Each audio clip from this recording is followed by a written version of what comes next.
네, 안녕하세요. 돈마네TV 한동훈 대표입니다.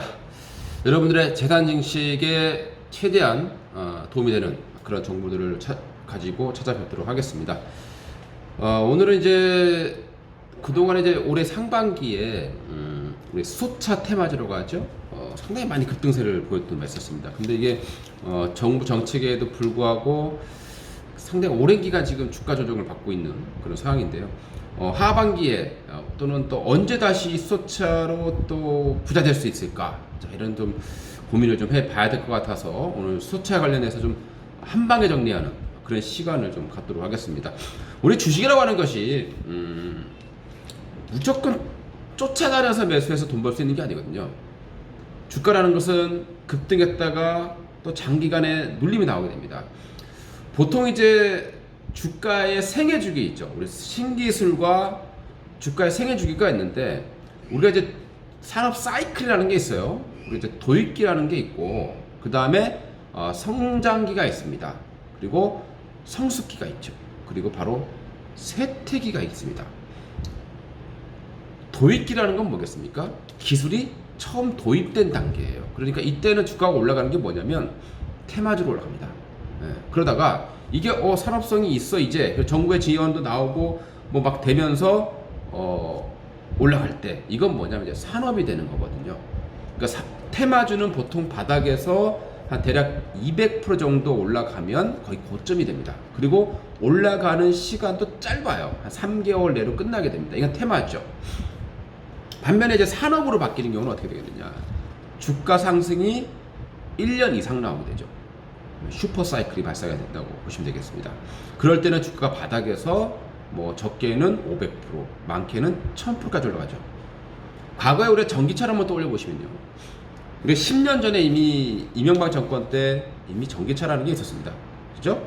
근데 그 당시에 막 정부 전기차 한다고 막 너도 나도 전기차 뛰어들었어요. 다 망했습니다. 뭐 CT&T라던가 뭐 웬만한 전기차 다 망했어요. 결국엔 누가 살았습니까? 자동차 기업들, 현대차 이런 기업들만 살아남은 거죠.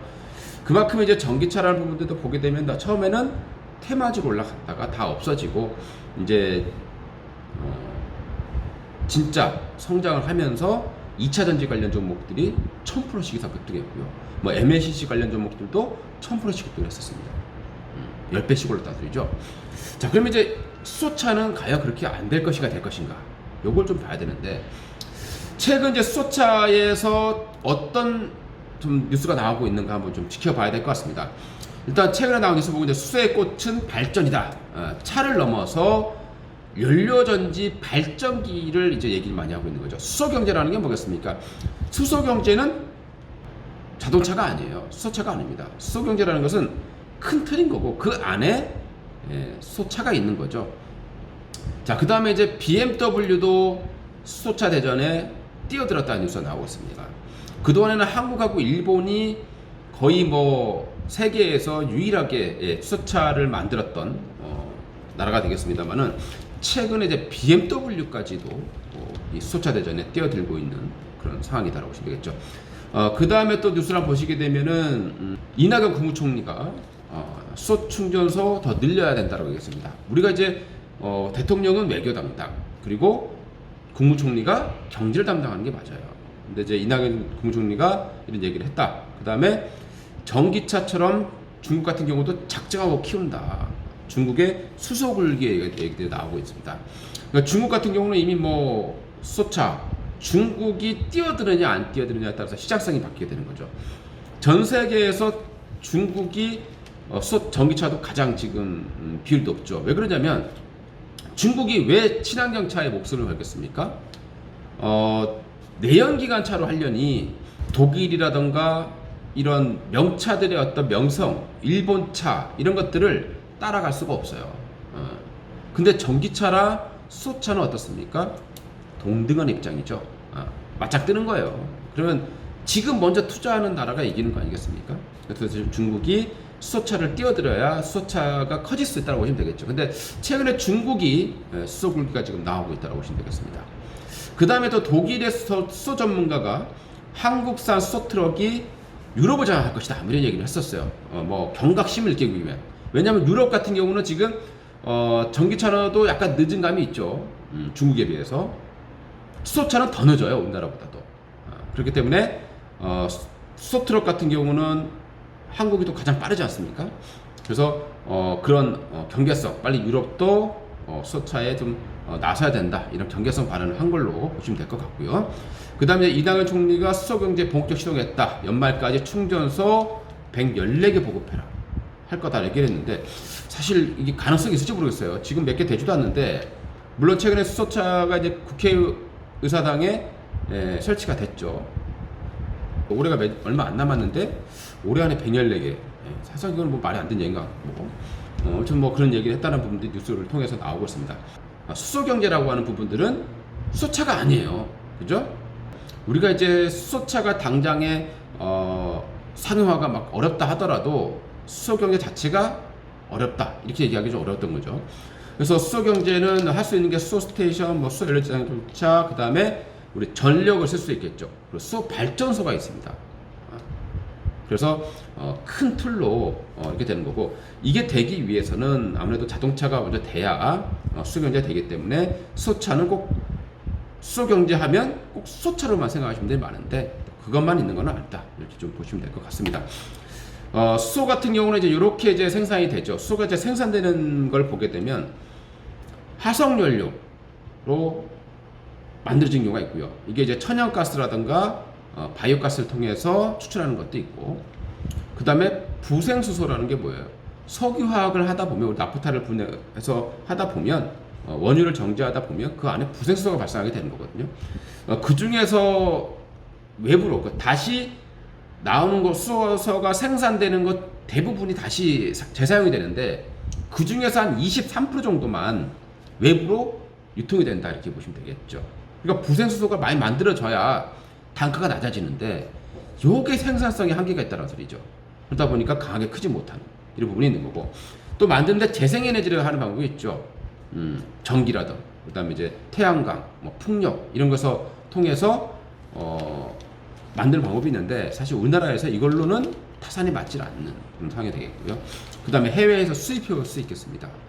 결국에는 우리나라에서 쓸 수 있는 게 거의 부생수소밖에 안 된다는 소리가 되겠죠. 요거 이제 생산성에 어떤 한계가 있다, 이렇게 보시면 될 것 같습니다. 그 외적으로 수소차의 단점이 좀 있어요. 장점만 있으면 얼마나 좋겠습니까? 그러면 뭐 너도 투자하겠죠. 대박 터지는 거지. 근데 사업이라는 것은 항상 단점을 가지고 있는 거예요. 그래서 위험성도 있고, 단점이 뭐겠습니까? 일단 연료전지를 정비할 때에 수소를 완전 방출을 해야 되는 거죠. 다 빼야 돼.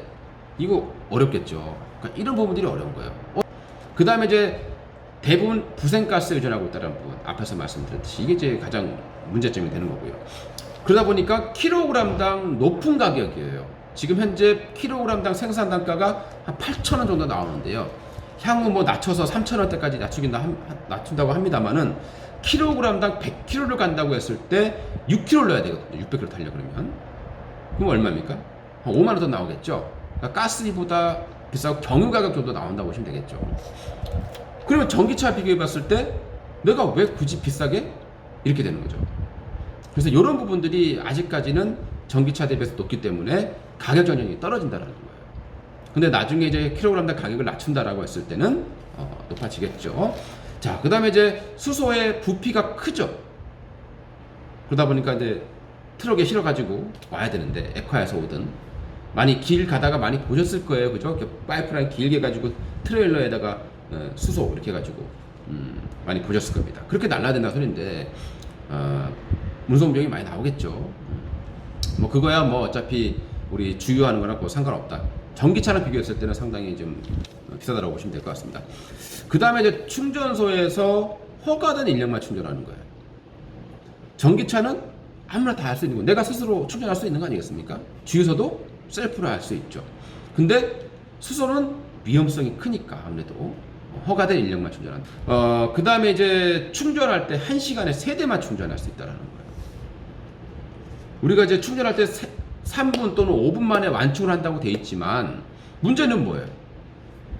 수소 탱크에서 해올 때 또 압축을 해야 되는 거거든요. 이게 한 20분 걸립니다. 이게 이제 뭐예요? 결국에는 1시간에 3대 충전이니까. 충전하려면 엄청난 시간이 걸리게 되겠죠.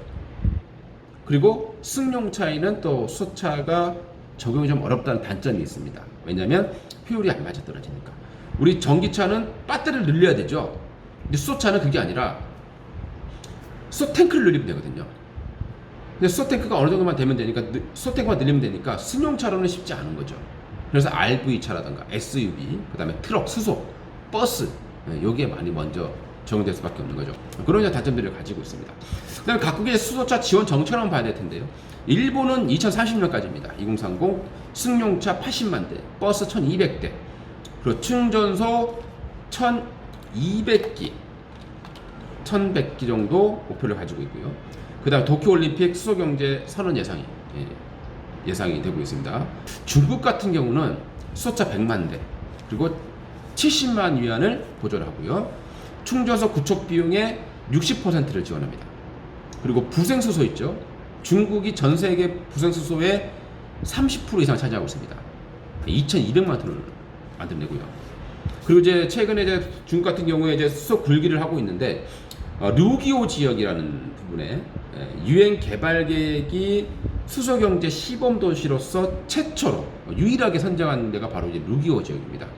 상하이, 난퉁, 쓰조우, 양쯔강 삼각주 지역을 수소 회랑으로 지정을 했습니다. 바로 이 지역이 되겠죠. 그래서 중국이 수소 굴기를 아주 강하게 나오고 있다는 부분들은 수소차가 클 수도 있겠구나. 지금은 충전이 어렵기 때문에 전기차보다는 매력이 많이 떨어집니다. 앞으로 이 정책을 어떻게 이어갈 수 있느냐, 이게 이제 가장 큰 이슈다 이렇게 보시면 될 것 같고요.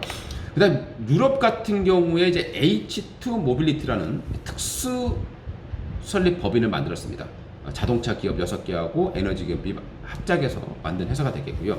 이건 이제 충전소 설치비하고 운영비의 50%를 지원하고 있고, 독일이 가장 앞서고 있습니다. 현재 유럽에서는. 그리고 독일 같은 경우는 신재생이 워낙 뛰어나죠. 태양광이. 그래서 이걸 가지고도 수소를 생산할 수 있다는 장점이 있는 거죠. 그래서 독일도 최근 들어서 이 수소 시장에 뛰어들고 있다고 보시면 될 것 같습니다. 현재 독일에서 한 50여 개의 충전소 보유하고 있습니다. 독일은 수소차가 없는데, 만들지 않고 있는데도 이미 충전소를 우리나라보다 훨씬 많이 보유하고 있다는 거. 그리고 2030년까지 1000개를 만들겠다는 비전을 제시하고 있다고 보시면 되겠습니다. 미국 같은 경우는 이제 특별한 건 없는데, 우리나라에서 가장 먼저 미국에서 실험했었죠. 투싼이. 그때 이제 캘리포니아가 거의 이제 위주로 가신다 보시면 되죠. 캘리포니아 2030 100만 대 목표고요. 뭐 충전소 1000개입니다. 다 목표는 비슷비슷한 것 같습니다. 도찐 개찐이고요. 그 다음에 한국 같은 경우는 2040이에요. 2040년까지 누적 생산대 600만 대를 목표로 하고 있는 상황이고요. 그 다음 충전소 1200기. 1200개 돌아오면 뭐 충전하는 건 뭐 지장 없겠죠. 그 다음에 가장 중요한 수소 충전 가격인데요. 킬로그램당 3,000원을 목표로 하고 있습니다. 이 정도만 된다라면 뭐 1kg당 100kg 간다고 했을 때 6kg 충전하면은 18,000원. 뭐 충분히 해볼 수 있겠죠. 그 다음에 여기에 이제 현대차가 7조 6천억을 투자를 하고 있는 상황이고요. 그래서 현대차는 2022년까지 현재 연 1만 대 양산을 할 수 있는 능력이 있지만 향후 연 4만 대 양산 능력을 목표로 하고 있다고 하고요. 그 다음에 수소차 보조금, 우리나라 이제 현대 최대 현재까지 3,600만 원을 지원하고 있기 때문에 좀 사는 비용은 좀 저렴하다고 보시면 되겠고요.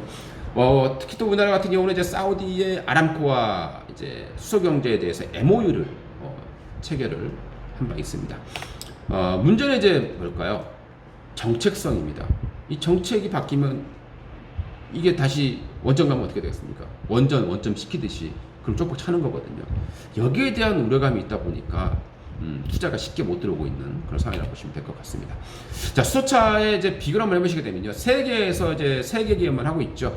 우리나라 자동차 넥소, 그 다음에 도요타 미라이, 그 다음에 혼다 만들고 있습니다. 향후 기아차도 이제 수소차를 이제 만들 것으로 예상이 되고 있는 상황이고요. 현재 뭐 기술력으로는 우리나라가 1위라고 얘기하고 있지만은 사실 효율성 면 킬로그램당 주행거리는 한국이 짧아요. 그러다 보니까 미국에서 판매되는 차를 보면은 우리나라 차는 100대가 안 되고 일본 차가 확실히 많이 판매되고 있다는 부분이 좀 가슴 아픈 부분이 되는 것 같습니다. 자, 그러면 이제 최근에 많은 기업들이 주가 조정을 아주 많이 받아 있는 상황이에요. 저가 매력은 충분히 있다고 저는 판단을 하고 있습니다. 그럼 이제 관련 종목들은 딱 총 짧게 다 알려드리도록 하겠습니다. 자, 일단 스택이 있죠. 우리 수소차를 만드는데 원가의 40%를 차지하는 스택이 있습니다. 요 스택에 관련돼서 막 정급 접합제라는 게 있어요. 수소와 산소를 화학 반응을 시켜주는 거. 이게 바로 막 정급 접합제인데요. 요거는 이제 코롱인더가 관련 기술을 가지고 있습니다. 자, 그 다음에 이제 미코라는 기업은요, 고체 산화물 SOFC라고 하거든요. 요거 기술을 가지고 있는 업체가 미코예요. 그리고 동아화성이라는 기업이 있죠. 누설되지 않도록 밀봉해주는 거. 요거 이제 동아화성이 만들고 있습니다. 그 다음에 S퓨얼셀이라는 업체는 연료전지의 기술을 보유한 기업이고요. 한때 문재인 대통령이 방문했었던 기업이거든요.